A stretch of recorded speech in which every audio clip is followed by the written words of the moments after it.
முதியோர்களை பராமரிப்பதில் இருக்கக்கூடிய சிக்கலை தீர்ப்பதற்கு மத்திய மாநில அரசுகள் இரண்டும் இணைந்து அதற்கான அமைப்புகளை இன்னும் தீவிரப்படுத்தணும் அப்படின்னு ஒரு வழக்கு வந்திருக்குங்க சார். அதை பத்தி நிச்சயம் பேசலாம் சார். இந்தியா என்று சொல்லப்படுவது ஒரு வெல்ஃபேர் ஸ்டேட்.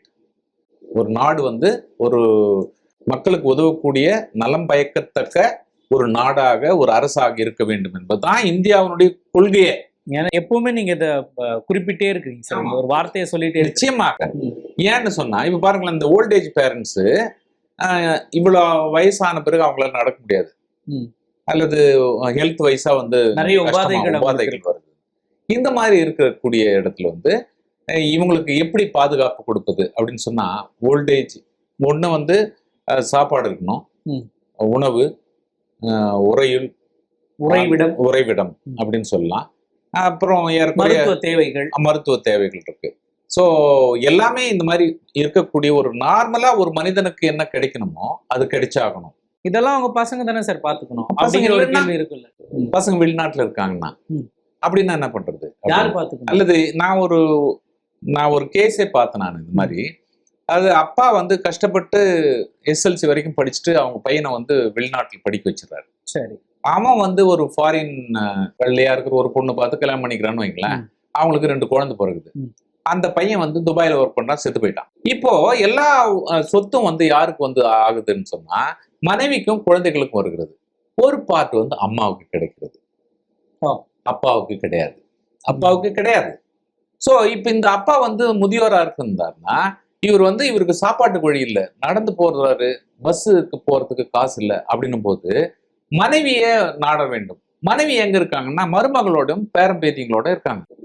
இவர் அந்த வீட்டு பக்கம் பின்புறம் போயிட்டு, எங்க ஊர்ல சொல்றோமே, எனக்கு சாப்பிட கூட முடியலையே, எதனா ஒரு உதவி பண்ணா, போயா மருமக வந்துட்டு போறா, எதனா கஷ்டமாயிடு போகுது, நானே வந்து ஐயோ பாவமா தங்கியிருக்கேன் இங்க, நான் இன்னும் எதனா செய்யுதுன்னா அப்புறம் என்னையும் வீட்டை விட்டு தொலைத்துருவாங்க, வெளில போ அப்படின்னு சொன்னேன். இப்போ அந்த அவேர்னஸ் இல்ல, விழிப்புணர்வு இல்லை.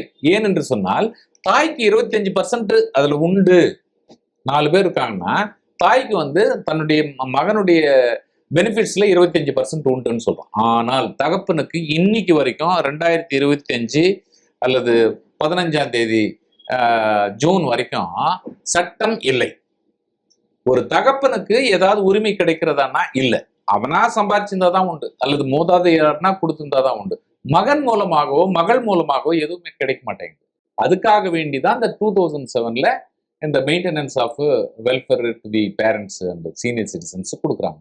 அந்த 2007ல கொடுத்த பிறகுதான் ஓரளவுக்கு வந்து நிறைய பசங்க வந்து அவங்க அப்பா அம்மாவை நல்லா வாழ்ந்துடுறாங்க, நல்லா படிச்சிடறாங்க, நல்லா வளர்ந்துடுறாங்க, நல்லா அனுபவிச்சுட்டு இது யாருன்னா எங்க வீட்டு வேலைக்காரன்னு சொல்றாங்க.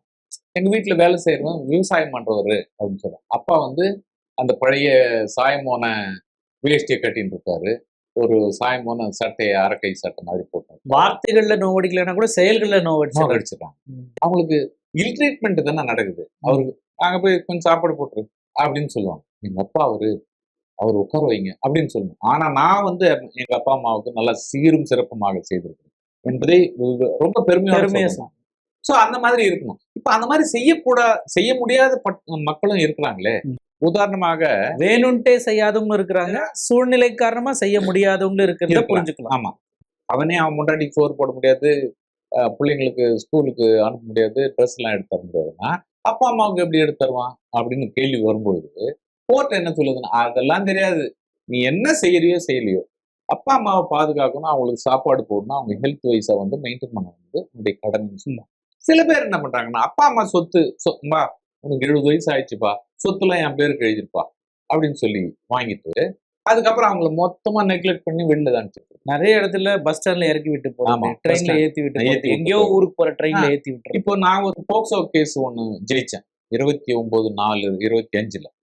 அதுல வந்து 82 வயசு ஒரு ஆள் வந்து ஒரு இளம் பெண்ணை, அதாவது இளம் பெண்ணில் ஒரு குழந்தை பாலின துன்புறுத்தல் ஏற்பட்டது அப்படின்னு சொல்லிட்டு, ஆனால் இல்லை, அது பொய் அப்படின்னு நான் நிரூபிச்சுட்டுன்னு வைங்க.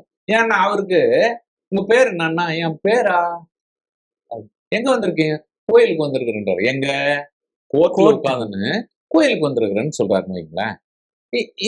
அவரை எங்கேயாவது விட்டுட்டீங்கன்னா அவர் அங்கேயே தான் நிற்பாரு. இந்த அம்மா யார் பக்கத்துல இருக்காங்களா, என்னுடைய மனைவின்னு சொல்ல தெரியல அவருக்கு. எங்கேயாவது எடுத்து போய் விட்டுட்டீங்கன்னா அவர் வீடு எங்க இருக்குன்னு அவரால் கண்டுபிடிக்க முடியாது. அப்புறம் அவங்க தம்பியே வந்து நான் இப்படி நான் இருக்கிற அப்படின்னு சொன்னா, ஆமா நீ யாரு அப்படின்னு கேட்கிறாரு. இப்படியாப்பட்ட ஒரு சூழல்ல தான் இருக்கிறாங்க. ஸோ இவங்களை பாதுகாக்கப்பட வேண்டியது டிமென்ஷியா, அல்சைமர் அப்படின்னு எல்லாம் சொல்லப்படுகிறது நிறைய வார்த்தைகள். ஸோ இந்த மாதிரி எல்லாம் இருக்கும்பொழுது அப்பா அம்மாவை பாதுகாக்க வேண்டியது பிள்ளைகளின் கடமை. இப்போ அந்த நிலமெல்லாம் பையன்கிட்ட இருக்கு, பொண்ணுகிட்ட இருக்கு. இந்த தாத்தா வந்து ஒண்ணும் இல்லாம இருக்காரு. அதனால இப்போ நான் ஜஸ்ட் நம்ம டிவி மூலமா நான் சொல்லிக்கிறேன். ஒரு அப்பா அம்மா இந்த மாதிரி எல்லாம் பாதிக்கப்பட்டு இருந்தால் அந்த அப்பா அம்மா நேரம் என்ன பண்ணா இந்த மாதிரி சொத்தை வந்து பிள்ளைங்களுக்கு கொடுத்துட்டு அவங்கள அப்பா அம்மாவை கவனிக்காமல் இருந்தால் நேரம் ஆர்டிஓக்கு ஒரு கம்ப்ளைண்ட் எழுதி போட்டுருங்க. யாராவது பக்கத்து வீட்டுல இருப்பாங்க, எழுதி ஆர்டிஓ, ஐயா என் பிள்ளைங்க 2 பேர் இருக்காங்க, 2 பேரும் என் சொத்தை வாங்கிட்டாங்க, என்ன என் மனைவியை வந்து கவனிக்கிறதே இல்லை, சோறு கிடையாது, துணிமணி கிடையாது, இருக்க இடம் விடுறது இல்லை, எங்காவது ரோட்ல போய் படுத்துங்கன்னு சொல்றாங்க, அதனால அந்த சொத்தை எனக்கு மீட்டு கொடுங்க அப்படின்னு சொன்னா உடனே என்கொயரி ஸ்டார்ட், உடனே உடனே உடனே செய்யப்படுகிறது. நான் இந்த கேஸ் வந்து முஸ்லிம் ஒரு குடும்பத்துக்கு நான் செய்திருக்கேன். இந்த மாதிரி எப்போ கொரோனா காலத்துல இதே ஆபீஸ்ல உட்காந்து அந்த அம்மா வந்து இங்க வந்து சொல்லுவாங்க, அவங்க மகள் வாங்கிட்டு அந்த அம்மாவுக்கு ஒண்ணுமே செய்யாம போயிட்டாங்க. உடனே அந்த மகளினுடைய ப்ராப்பர்ட்டி வந்து அதுவும் செட்டில்மெண்ட் டீடு எழுதி கொடுத்த ஒரு ரெஜிஸ்டர்ட் பதிவு செய்யப்பட்ட ஒரு சொத்தை திரும்ப பெற்று இந்த அம்மாவுக்கு பதிவு செய்யப்பட்டது. ஸோ அந்த மாதிரிலாம் இருக்கு. அதனால இந்த 2007 act maintenance of parents and old age சிட்டிசன்ஸ்க்கு வந்து கண்டிப்பா செய்ய வேண்டியது பிள்ளைகள் கடமையாக இருக்கும். ஆனால் அதை பத்தி இல்ல case. Justice S M. Subramaniam, Maria Clete என்ன சொல்றாங்கன்னு சொன்னா, பிள்ளைங்க கவனிக்கிறாங்க இல்லாத விடு, கவர்மெண்ட் கவனிக்க வேண்டியது அவசியம், அத்தியாவசியம். முதியோர்களை காப்பது அரசின் கடமையாக இருக்கிறது. அதனால ஒவ்வொரு டிஸ்ட்ரிக்டும் ஒரு முதியோர் காப்பகம் வைங்க. அதுல வந்து சாப்பாடு, இருக்க இடம், துணிமணி கொடுங்க, பிளஸ் ஹெல்த், அந்த மெடிக்கல் ஹெல்ப் இருக்குல்ல, அதை வந்து சப்போர்ட் பண்ணுங்க.